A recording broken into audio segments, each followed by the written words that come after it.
ఇక్కడ కాకరకాయ కూర చేస్తున్నాము. ఇది చాలా రకాలుగా చేస్తారు చాలామంది, బట్ ఇది నా స్టైల్లో చేస్తున్నాను. కాకరకాయలు మీకు ఇష్టమైన షేప్లో కట్ చేసుకొని కొంచెం ఉప్పు, చింతపండు, పసుపు, కొంచెం వాటర్ వేసి కుక్కర్లో అన్నంతో పాటు ఉడకపెట్టేసుకోవాలి.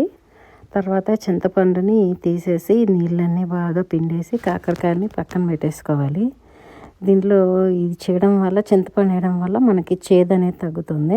కొంతమంది ఏమో దానిపైన చెక్కు తీస్తారు, నేను అలాంటివి ఏం చేయను. చింతపండు వేసామంటే కొంచెం చేదు అయితే తగ్గిపోతుంది కాబట్టి తినడానికి ఈజీగా ఉంటుంది. ఇది అలవాటు అయిపోతే ఇంకా చింతపండు కూడా వేయాల్సిన అవసరం లేదు. కొంచెం ఆయిల్లో డీప్ ఫ్రై చేసుకోవాలి దీన్ని.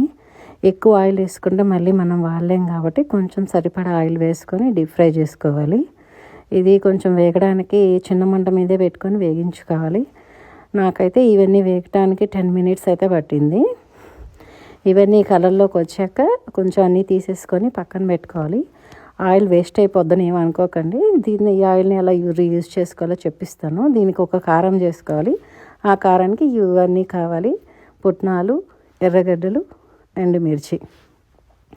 ఇవన్నీ మిక్సీ వేసేసుకొని, ఉప్పు వేసుకొని మిక్సీ వేసేసుకొని పౌడర్ లాగా అవుతుంది. దాన్ని ఆనియన్ పేస్ట్ వేసేసుకొని మిక్సీ కొట్టేసుకొని ఆయిల్లో బాగా ముద్దలాగా కలిపేసుకుంటే దానికి ఒక 5 to 7 మినిట్స్ పడుతుంది.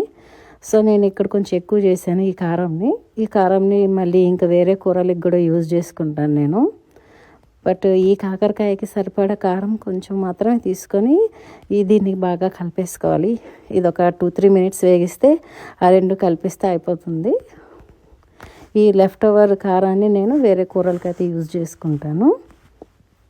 ఆ రెండు బాగా చేసేసినాక కలబెట్టేసి ఒక 10 మినిట్స్ వదిలేస్తే చల్లగా అయిపోతుంది. అప్పుడు దాన్ని బాల్స్ కింద కట్టేసుకుంటాను. అట్లాగా వదిలేస్తే పొడిగా అయిపోతే డ్రై అయిపోతుంది. ఇలా బాల్స్ చేసి పెట్టుకుంటే ఆ కాకరకాయలకి ఆ కారం ఫ్లేవర్ అంతా అంటుకుంటుంది, మంచిగా ఉంటుంది. ఏదైతే ఒక 10 రోజుల పాటు మనకి ఫ్రిడ్జ్లో పెట్టుకుంటే ఉంటుంది. పిల్లలు కాలేజ్కి వెళ్ళేటప్పుడైనా, మనం ఎక్కడికైనా ట్రిప్కి వెళ్ళేటప్పుడైనా అన్నం వండేసుకోవచ్చు కాబట్టి ఇది యూజ్ అవుతుంది. ట్రై చేయండి అందరూ.